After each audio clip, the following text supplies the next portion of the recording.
Tahina Paopao. She hacked Caitlin Clark. Her arm is like being grabbed by Tahina Paopao, and she does take it off. And then when the refs don't call the bear hug, one of the worst missed calls I think I've ever seen in basketball. This is another year and another case of WNBA referees not making the right calls when it comes to Caitlin Clark. The WNBA is physical, and she just needs to get over it. New video just came out, and it's intense. Let's watch the play here.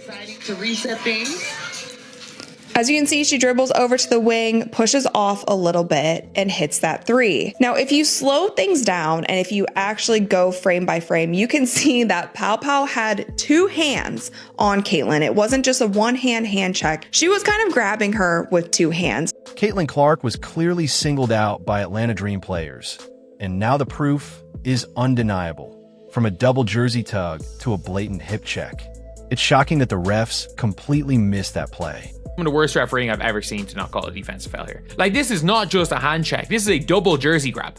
WNBA referees that's making it so damn hard for them to make the right calls at the right moment. Fans are outraged, but here's the twist. The internet is blaming Caitlin instead of addressing the real issue. She's going up against Paopao, and she does a step back three. She hits it, but the internet is going wild for this because they are complaining about her pushing off with her left arm. If you believe Caitlin Clark deserves respect, now's the time to speak up.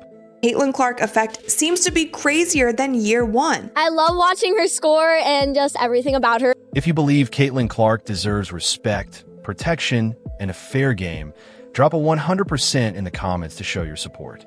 Now, let's dive into the footage that's got everyone talking. Back. Now watch this. Now this is it right here. Let's talk about the viral moment that's making waves for good reason. During a preseason game against the Atlanta Dream, Caitlin Clark was matched up with Tahina Paopao, and what happened wasn't just a regular play. It was a clear case of Clark being physically targeted. The footage says it all. As she tries to drive past Paopao, she's instantly grabbed with both hands, pulling at her jersey. Here, so Caitlin's trying to blow by Tahina Paopao. Like, Tahina Paopao is not a good enough defender to play flat like this. Two hands on Caitlin Clark's jersey, then she goes around the hip. Caitlin shoots from so far back. Oh my god. Paopao wasn't even in a proper defensive stance. She was flat-footed, off balance, and clearly beaten. So what did she do? She grabbed Clark's hip, yanked her jersey, and used both arms to physically stop her from getting by. This wasn't a light hand check. It was a textbook foul. A smart veteran moved to stop a drive she couldn't defend. But instead of blowing the whistle, the refs let it slide.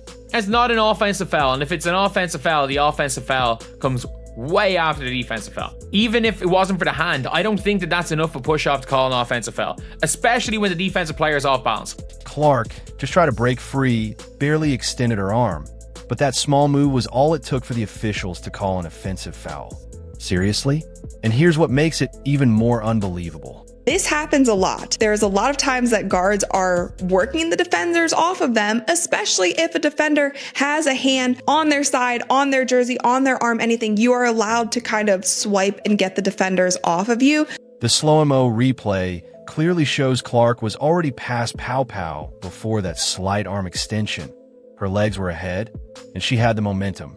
The only reason she didn't get the layup was because Paopao physically stopped her. And yet, somehow, the foul was called on Clark. Caitlin is past Tahina Paopao here. Tahina Paopao is stopping her with her arms. Her arms like this on the jersey, stopping her. There is an arm extension. Because she's in such bad defensive position, is already, look at her where her feet is before the contact. She's throwing herself out of the play anyway. Now look, was there some contact from Clark?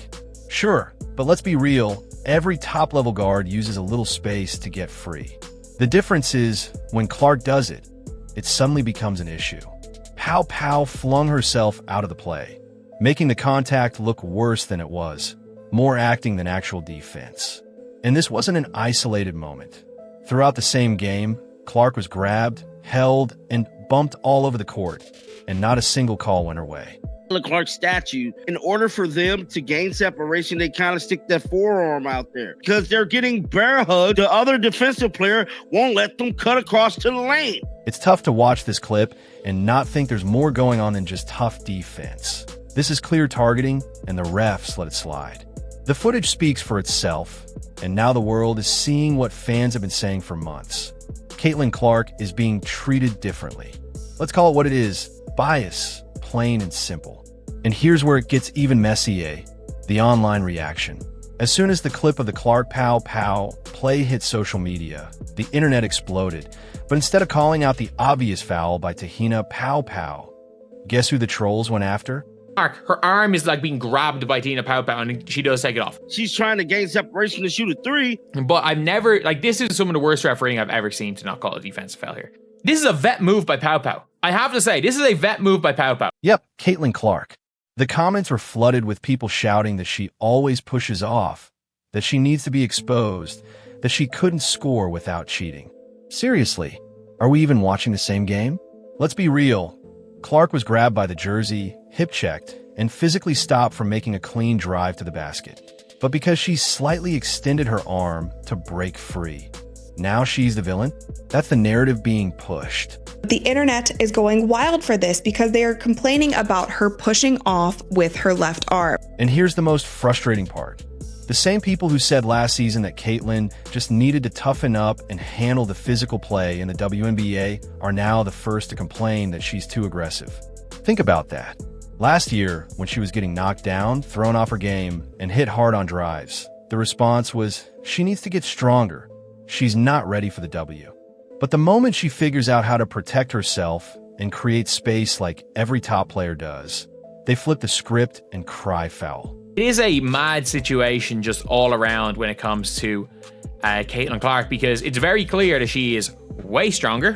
Caitlin has always been an underrated athlete. She's the fastest player in the league to me with the ball in her hands, and she was the best guard finishing around the rim last year. She shot a bunch of it, and it's been the whole preseason where it looks to me like on her deepest shots, she is just getting them off like they're nothing, like they're routine. Because nobody else is shooting from this distance regularly, and she's doing it with a flick of the wrist.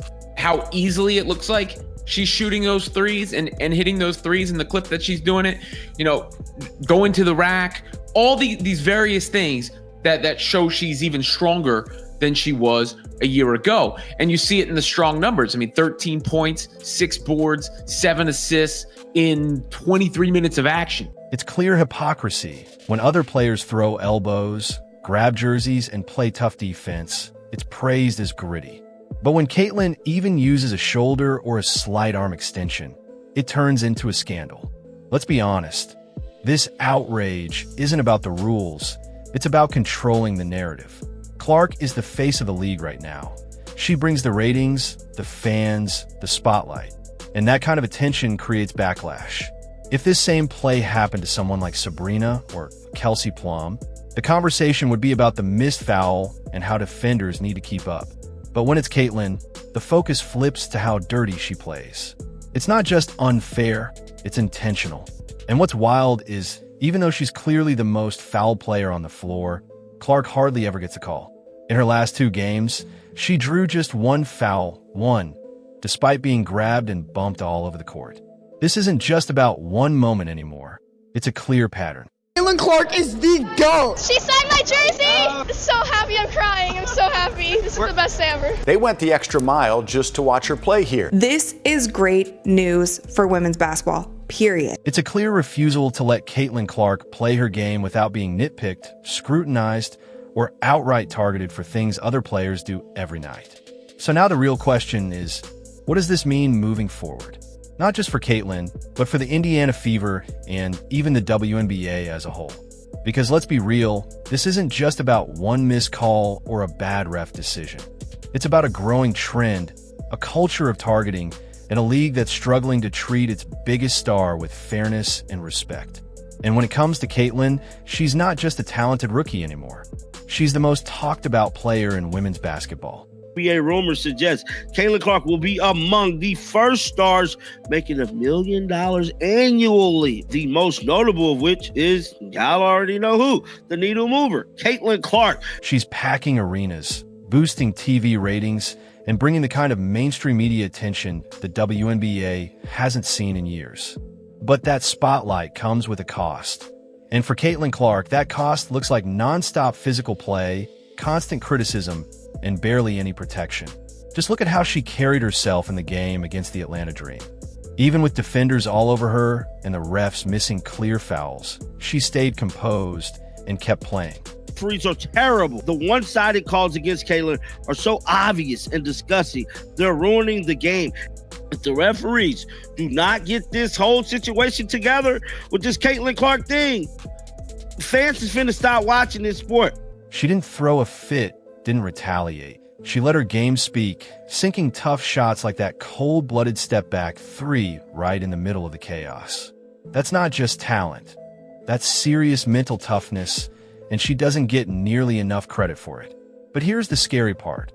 If this treatment keeps up, how long can one player take the hits, the pressure, and a non-stop criticism without burning out?